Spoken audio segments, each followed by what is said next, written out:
আসসালামু আলাইকুম প্রিয় অষ্টম শ্রেণীর শিক্ষার্থীরা। বাংলা সাহিত্যকণিকা আমরা আজকে যে গল্পটি পড়ব সেটি হচ্ছে তৈলচিত্রের ভূত। লিখেছেন মানিক বন্দ্যোপাধ্যায়।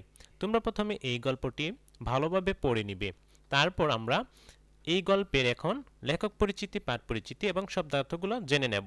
শব্দার্থ টিকায় রয়েছে প্রথমে প্রকাণ্ড, যার অর্থ হচ্ছে অত্যন্ত বৃহৎ। বিব্রত, যার অর্থ হচ্ছে বেদিব্যস্ত।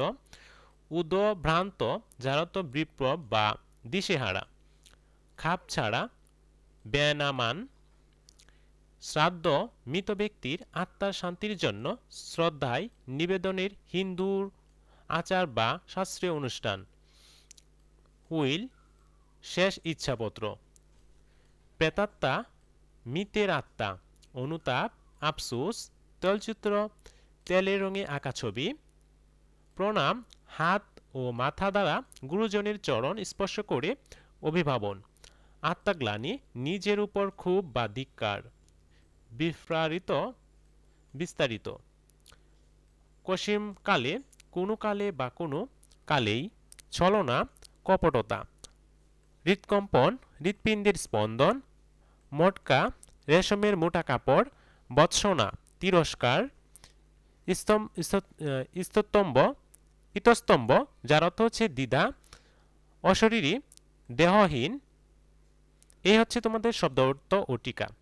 এরপরে রয়েছে পাঠের উদ্দেশ্য, এইটা তোমরা পড়ে নিও। পাঠ পরিচিতিটা চলো আমরা পড়ে নিই। তৈলচিত্রের ভূত মানিক বন্দ্যোপাধ্যায়ের লেখা একটি কৈশোরী উপযোগী ছোট্ট গল্প। 1941 খ্রিস্টাব্দে ফেব্রুয়ারি মাসের মৌচাক পত্রিকায় প্রকাশিত হয় এই গল্পটি। তোমরা খুব ভালোভাবে এই গল্পের প্রকাশকাল এবং পত্রিকা এগুলো মনে রাখতে চেষ্টা করবে।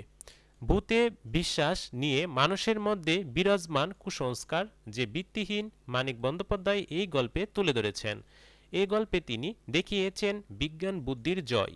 কুসংস্কারচ্ছন্নর কারণে মানুষ নানান অশরীরী শক্তির প্রতি বিশ্বাস স্থাপন করে বিভ্রান্ত হয়ে পড়ে, কিন্তু মানুষকে যদি বিজ্ঞান চেতনা দিয়ে ঘটনার বিশ্লেষণ উদ্বুদ্ধ করা যায়, তাহলে ওইসব বিশ্বাসের আন্তঃসার শূন্যতা ধরা পড়ে। মানিক বন্দ্যোপাধ্যায় এ গল্পে নগেন চরিত্রের মধ্যে ভূত বিশ্বাসের স্বরূপ ব্যাখ্যা করেছেন। অন্যদিকে পরাশ ডাক্তার বিজ্ঞানসম্মত বিচার বুদ্ধির মাধ্যমে স্পষ্ট করে তুলেছেন নগেনের বিশ্বাস ও কুসংস্কার ভিত্তিহীনতাকে। মৃত ব্যক্তির আত্মা ভূতে পরিণত হয়, এই রকম বিশ্বাস সমাজে প্রচলিত থাকায় নগেনের বৈদ্যুতিক শখকে ভূতের কাজ বলে সহজে বিশ্বাস করেছে।